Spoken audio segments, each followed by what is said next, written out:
ಇನ್ನು ಸ್ಯಾಂಡಲ್ವುಡ್ನಲ್ಲೂ ಕೂಡ ಕೀಚಕರಿದಾರ. ಕೇರಳದಿಂದ ಶುರುವಾಯಿತು.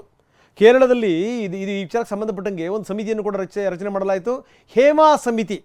ಅದೇ ರೀತಿ ಕರ್ನಾಟಕದಲ್ಲೂ ಕೂಡ ಆಗಬೇಕು ಅಂತ ಕೆಲವರು ಆಗ್ರಹ ಮಾಡಿದ್ದಾರೆ. ಜೊತೆಗೆ ಈ ಚಿತ್ರರಂಗದಲ್ಲಿರುವಂಥ ಈ ಹುಳುಕುಗಳಿದೆಯಲ್ಲ ಅದರ ಬಗ್ಗೆಯೂ ಕೂಡ ಕೆಲವರು ಮಾತಾಡಿದ್ದಾರೆ. ಕೆಟ್ಟವರು ಇದ್ದಾರೆ.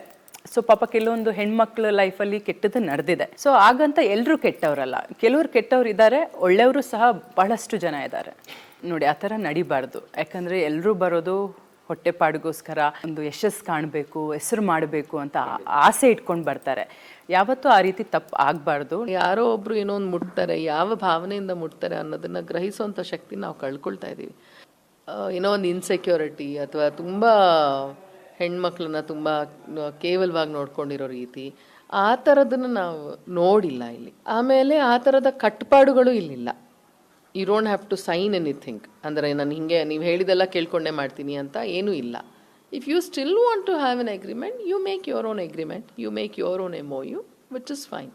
ಇಲ್ಲಿ ಇಲ್ಲ, ಈ ಥರ ಆಗಿರುವಂತಹ ಘಟನೆಗಳು ಇಲ್ಲ.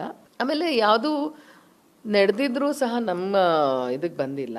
ಕೆಲವೊಂದು ವಿಚಾರಗಳಿದೆ ನಮ್ಮ ಇಂಡಸ್ಟ್ರಿನಲ್ಲಿ which are not very safe for women are happy for women. For example hygienic washrooms ಆಗಿರಲಿ, ಟ್ರಾನ್ಸ್ಪೋರ್ಟೇಷನ್ ವಿಚ್ ಇಸ್ ಸೇಫ್. ಇಂಥ ವಿಚಾರಗಳಲ್ಲಿ ನಾವು ಒಂಚೂರು ತಲೆ ಹಾಕಿ ಒಂದು ಗವರ್ಮೆಂಟ್ ಮೂಲಕ ನಮಗೆ ಲಾಸ್ ಬಂದರೆ ಆರ್ ರೂಲ್ಸ್ ಬಂದರೆ, ಪ್ರೀ ರೆಕ್ವಿಸಿಟ್ಸ್ ಬಂದರೆ ಇನ್ನೂ ಬೆಟರ್ ಆಗುತ್ತೆ ಫಾರ್ ವಿಮೆನ್. ಆ್ಯಂಡ್ ಇನ್ನು ಸಾಕಷ್ಟು ಜನ ಹೆಣ್ಮಕ್ಳು ಇನ್ನೂ ನಮ್ಮ ಇಂಡಸ್ಟ್ರಿ ಸೇರ್ಕೋತಾರೆ ಅನ್ನೋ ಒಂದು ನಂಬಿಕೆ. ಕೆಲವೊಂದು